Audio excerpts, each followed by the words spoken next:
j'espère que vous allez bien. Aujourd'hui je vous retrouve dans une nouvelle vidéo pour parler rangement. Vous savez que c'est un de mes sujets favoris et j'adore essayer de vous partager mon expérience, vous donner des petites astuces etc. en termes de rangement.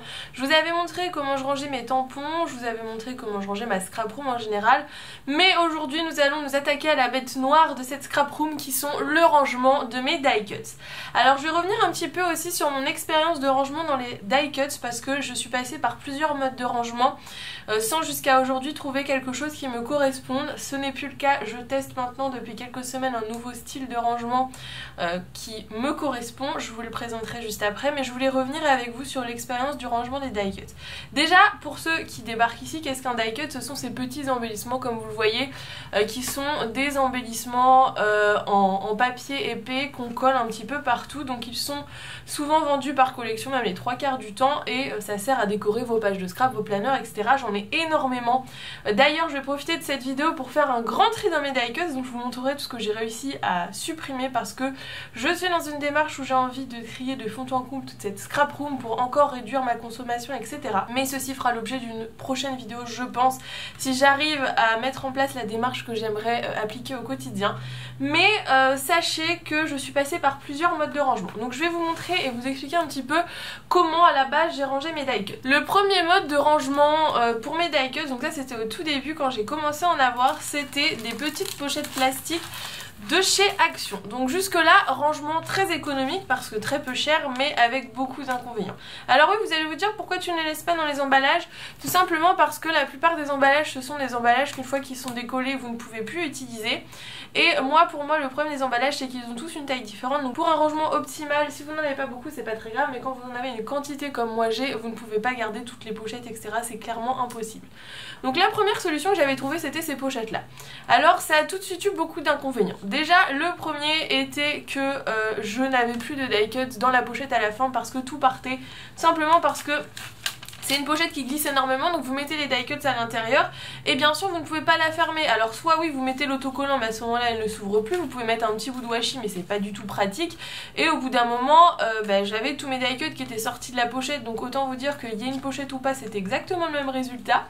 Et le second souci c'est tout simplement que ce n'était pas du tout pratique pour chercher, j'avais des pochettes de partout dans un tiroir, enfin ça ne m'a pas du tout correspondu. Alors certes c'était économique mais vous allez voir qu'en termes de rangement malheureusement économie et rangement bon plan il n'y en a pas beaucoup. Personnellement j'ai au tout début pareil que tout le monde je pense commencé en essayant de détourner des rangements etc, mais à la longue on a envie quand même de quelque chose qui va nous durer dans le temps, qui va nous correspondre. Et moi je peux vous dire que tous les rangements peu chers que j'ai testés, à part des exceptions, il y a des choses très bien à petit prix hein.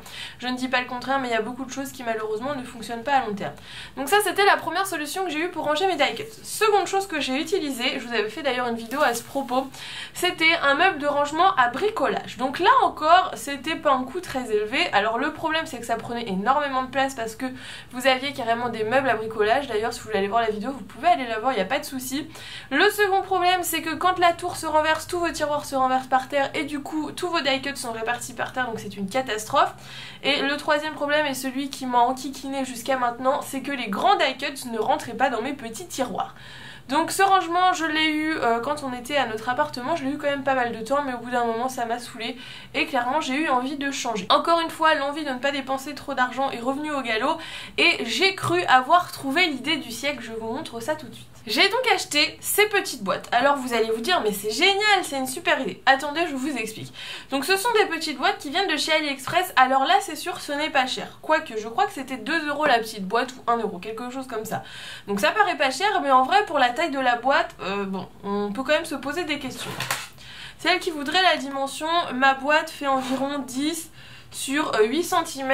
Je ne vous donnerai pas le lien du vendeur parce que déjà je n'achète plus sur AliExpress, je n'encourage plus du tout ce site. Et c'est pareil que Action, je reviendrai là-dessus dans une vidéo très prochainement. Je pense que c'est une vidéo qui ne sera pas accueillie très bien par tout le monde, mais c'est un mode de consommation que j'ai arrêté depuis quelques mois. C'est pour ça qu'il n'y a plus de haul Action ni AliExpress sur ma chaîne et qu'il n'y en aura plus dorénavant. Mais c'est un autre débat, pour l'instant on se concentre juste sur l'objet, les die cuts, etc. Donc j'avais ces petites boîtes-ci, donc là je pouvais rentrer des plus grands die cuts, mais tous ne rentrent pas à l'intérieur. Ma solution à cette époque était d'avoir donc mes petites boîtes à die cut, c'est avoir une grosse boîte de chez Soluscrap qui est d'ailleurs très bien, dans laquelle je mettais tous mes grands die cuts. Donc vous voyez, encore dans des petites pochettes comme ça, parce que j'avais rien trouvé de mieux. Donc tous mes grands die cuts étaient rangés là-dedans afin qu'ils ne s'abîment pas, mais le problème c'est que comme j'avais des die cuts là-dedans et dans ces boîtes là, le problème c'est que je me rappelais plus de ce que j'avais là-dedans, et en fait ceux-là je ne les ai jamais utilisés, ce qui est très dommage je trouve. Donc bon, ça fonctionnait quand même, jusque là pas de soucis, sauf que ces boîtes là, attendez que je vous montre. Je peux, voilà, on peut faire un effet, on peut ventiler la boîte par le couvercle. Autant vous dire que, alors certes c'est pas cher, mais la qualité n'est pas là. Il y en a que j'ai déjà reçu abîmés. J'ai fait une réclamation, bon malheureusement je n'ai jamais été remboursée. Je ne sais pas pourquoi, il y a dû avoir un bug, parce que bon, ce genre de site on arrive quand même à faire quelque chose, mais regardez. J'en ai les 3/4 sont cassés comme ça. Alors certes je fais des fois tomber mes boîtes, mais de là à ce que carrément les trucs se brisent, autant vous dire que c'est de la camelote. C'est pour ça que je vous dis, je préfère maintenant mettre un peu plus cher, mais avoir quelque chose qui tient la route. Clairement voilà, enfin la boîte, je suis sûre que si j'insiste un peu, je la décompose en 2 minutes. Donc après c'est sûr, il y en a qui privilégieront le prix et qui se diront c'est pas grave et tout, mais moi j'arrive pas à avoir des objets comme ça, surtout que c'est dangereux, ça coupe. J'en ai qui sont carrément éventrés, où là vous avez les die cuts qui sortent des boîtes, enfin c'est pas du tout pratique en fait. Et en soi, l'investissement de ces boîtes-ci, j'ai dû mettre environ 45 € dans des boîtes comme ça. Alors certes ça fait une somme et j'avais énormément de boîtes, mais en fait elles vont pouvoir toutes partir à la poubelle parce que en quelques mois elles se sont toutes éventrées. Donc je vous conseille vraiment pas ce genre de boîte. Pour moi c'est pas une solution durable. Alors sur le coup oui c'est bien, mais quand vous pouvez voir que le couvercle se pète en deux comme ça, enfin voilà, je pense que ça a ses limites, comme tout d'ailleurs, mais c'est vrai que c'était pas pour moi la solution de rangement. Du coup je me suis posée, j'ai arrêté de chercher midi à 14 h, c'est pour ça que d'ailleurs j'ai plein de die cuts qui sont pas rangés, parce que j'ai fait une pause de ce côté là et je me suis dit arrête de te précipiter sur tout ce que tu vois, parce que ça j'avais vu ça sur une chaîne YouTube, je me suis dit arrête de te précipiter sur tout ce que tu vois et réfléchis. Du coup j'ai réfléchi aux gammes de produits que j'aimais bien. Alors ça c'est pas un secret, vous le savez d'ailleurs si vous regardez un peu les vlogs ou mes images de scrap tour ou mon scrap room tour etc, vous savez que j'affectionne énormément la marque Soluscrap.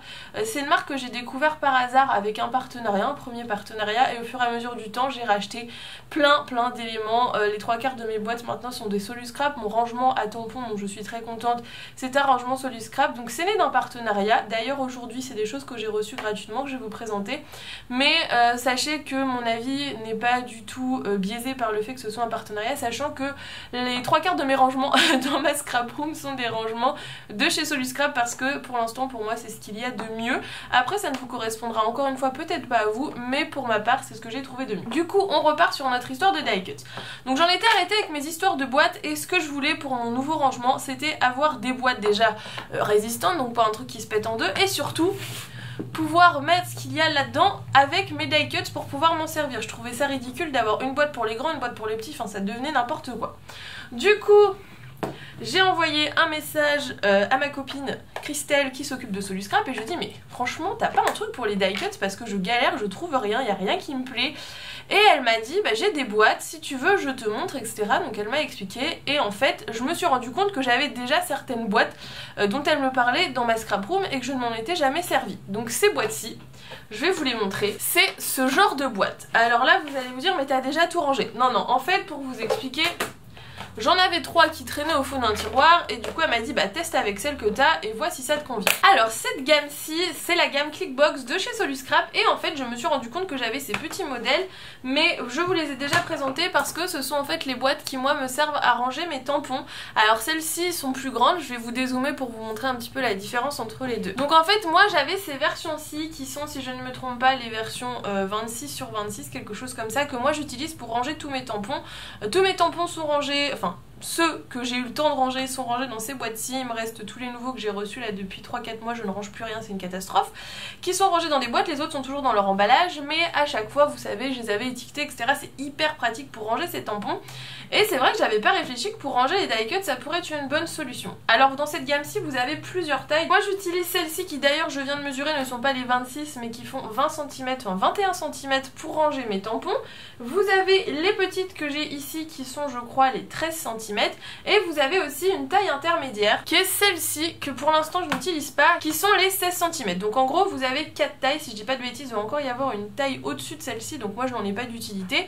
Mais autant vous dire que du coup pour ranger les die cuts vous avez quand même un large choix de taille, ce qui fait que tous les die cuts de toutes les tailles peuvent rentrer à l'intérieur. Pour ma part je pense que maximum les 16 cm sont largement suffisantes, sachant que moi je pense utiliser que des 13 parce que j'ai testé ce rangement là pendant plusieurs semaines et le peu de die cuts que j'ai rangé à l'intérieur, parce que du coup je n'avais que 3 boîtes, j'ai réussi à les ranger sans souci et vous pouvez en mettre des tonnes. Donc moi je vais surtout vous parler de cette taille-ci, mais sachez que vous avez plusieurs tailles différentes. Vous pouvez bien sûr ranger autre chose que des die cuts à l'intérieur, c'est un peu aussi l'avantage de Soluscrap, c'est que vous n'êtes pas obligé de ranger des die cuts ou de ranger quelque chose de spécifique dans chaque boîte. Vous pouvez mettre des embellissements bois, vous pouvez mettre vos tampons comme moi je l'ai fait dans des plus petites boîtes, enfin il y a 1 million de choses, des boutons, des sequins, etc. C'est des boîtes qui peuvent servir à plein de choses, donc ce qui fait que quand votre boîte de die cut c'est vide, vous pouvez encore l'utiliser à autre chose, vous n'allez pas la mettre dans un coin ou la mettre à la poubelle. C'est ce que j'aime aussi, c'est que c'est réutilisable et qu'on n'est pas cloisonné dans un rangement pour chaque chose. Donc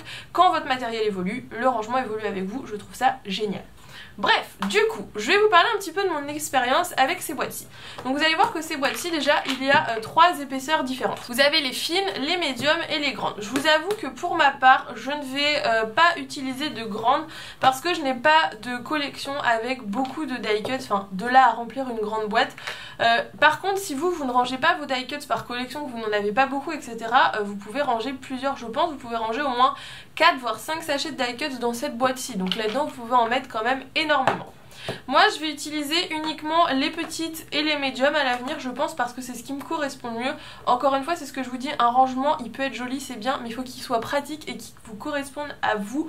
Moi c'est quelque chose qui peut marcher pour moi et ça se trouve ça sera pas du tout pratique pour vous, donc il faut mieux tester avant de s'acheter entièrement un rangement complet. Donc c'est pour ça moi j'ai pu tester avec les 3 premières, c'était génial parce que du coup je me suis rendu compte que ça me correspondait bien. Et vous voyez, si je compare à la petite taille de ma boîte de chez AliExpress, bah là c'est beaucoup plus grand, donc tout va pouvoir rentrer. Donc du coup moi je vais utiliser les petites et les moyennes. En termes de prix, parce que je sais que ça va être la grande question, combien ça coûte? Voilà, ça coûte environ 3 € la boîte, et je crois qu'il y a des lots quand vous en achetez plusieurs. Après je vous laisserai bien sûr le lien du site, mais vous voyez, entre 3 € celle-ci et 2 € ma petite boîte de chez AliExpress, bah en fait tout compte fait je trouve pas que ce soit si cher que ça. Certes c'est un prix, mais bon, le matériel au prix qu'on le paye, je trouve que c'est quand même important qu'il soit bien rangé.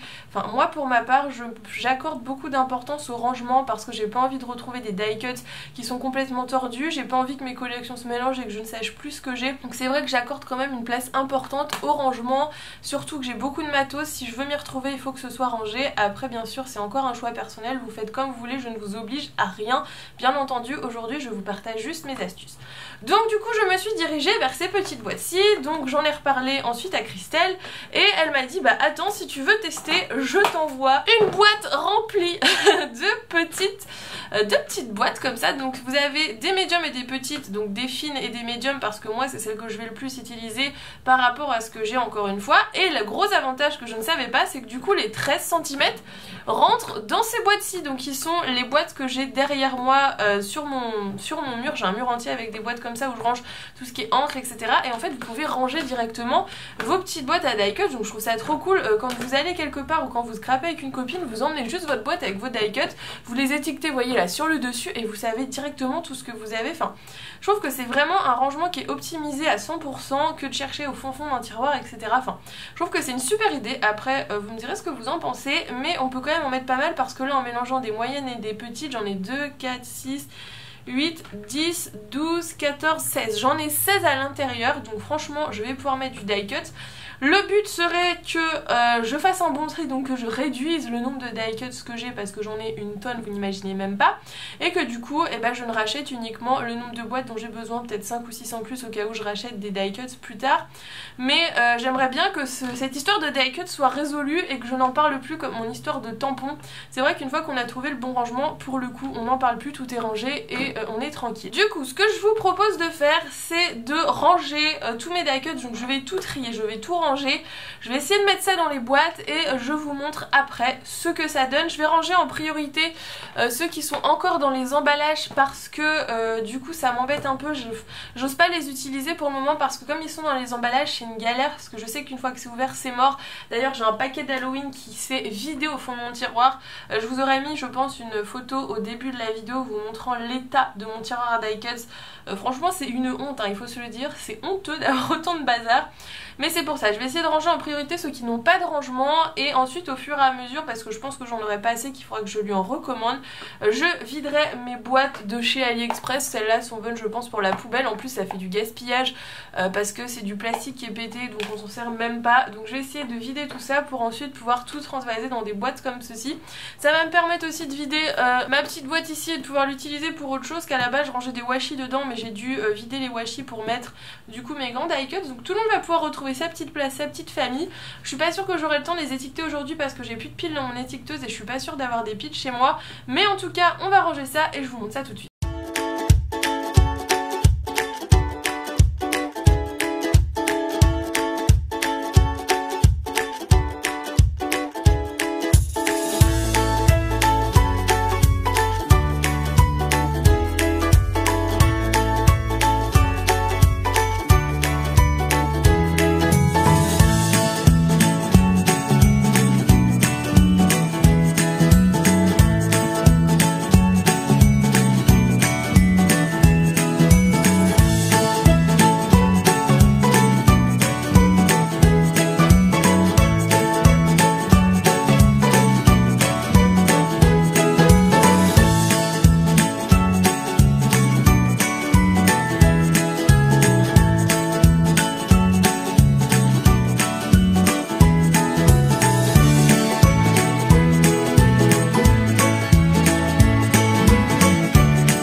Alors du coup j'ai rangé ce que je pouvais ranger pour le moment. Je me suis gardé aussi deux boîtes vides parce que j'aimerais ranger deux collections American Craft mais je les ai pas sous la main. Donc vous voyez ceux qui avaient déjà des étiquettes, j'ai recollé l'étiquette dessus et franchement je vais faire ça pour toutes les boîtes, ça va être hyper pratique. Vous avez juste à regarder sur le dessus, à prendre la boîte qu'il faut et c'est nickel. Je pense aussi que comme il va me falloir, c'est sur d'autres boîtes, je ferai des boîtes soit par marque pour tout ce qui est Crate Paper etc, soit par saison. Je pense plutôt faire par saison, par exemple comme ça l'été je prends la boîte été, je la mets à côté de là où je scrape et au moins j'ai toutes mes collections d'été avec moi. Donc j'ai continué du coup à les ranger. Donc celles-là bien sûr n'ont pas encore leur petite étiquette. Oui aussi je vous avais dit que j'allais pas me servir des grosses boîtes et en fait il va falloir que je recommande des grosses boîtes parce que clairement là la Saint-Valentin vous voyez ça dépasse de partout. Il y a des collections que j'étais obligée de mettre dans des boîtes un peu plus grandes parce que tout ne rentrait pas. Donc ça, vous voyez, je ne le savais pas avant de tester. C'est pour ça que je vous dis qu'il faut toujours tester un rangement avant de l'acheter pour toute votre scrap room.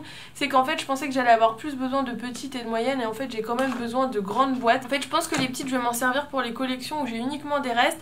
Les moyennes pour les collections où j'ai des paquets pleins, etc. Et les grandes pour là où j'ai vraiment beaucoup de choses. C'est vrai que c'est bien parce que du coup, je vais pouvoir tourner entre les collections. Mes étiquettes, elles se décollent super facilement. Donc c'est pareil, ça peut se permuter, il n'y a pas de souci. Et par contre grosse déception parce que en faisant ce rangement je me suis rendu compte que j'avais énormément de die cuts qui étaient abîmés parce que pour les rentrer dans mes petites boîtes AliExpress je les avais tassés dans tous les sens, pliés etc. Et je vous conseille vraiment pas de faire ça parce que du coup j'ai vraiment abîmé beaucoup de die cuts et j'en suis vraiment triste. Donc c'est pour ça que je vous dis un rangement ça ne se fait pas en un jour, on n'achète pas tous ces rangements d'un coup, ça coûterait trop cher. Mais c'est quand même important d'avoir des rangements qui préservent votre matériel. On sait tous que le matériel de scrap ça coûte cher et les petits embellissements comme ça encore plus, donc c'est vrai que c'est quand même bien d'avoir un rangement adapté qui permet de vraiment pas les abîmer. Donc vous voyez je continue à remplir ma petite boîte et je crois que j'arrive pratiquement au fond. Je vais remettre encore une fine mais je pense que c'est bon. Voilà donc là j'ai réussi à en faire entrer 2, 4, 6, 8, 10, 12, 14 sachant qu'il y a une grosse et je pense que je peux mettre encore une fine. On va mettre celle-là avec toutes mes fleurs 15. Je range 15 box dedans en ayant quand même des plus épaisses et franchement c'est trop cool parce que par exemple cette collection là qui est une collection de chez Crate Paper, vous voyez il y a énormément de grands embellissements, toutes ces choses là qui est en dessous et j'arrivais pas à trouver un rangement pour les ranger parce que ça rentrait pas, etc.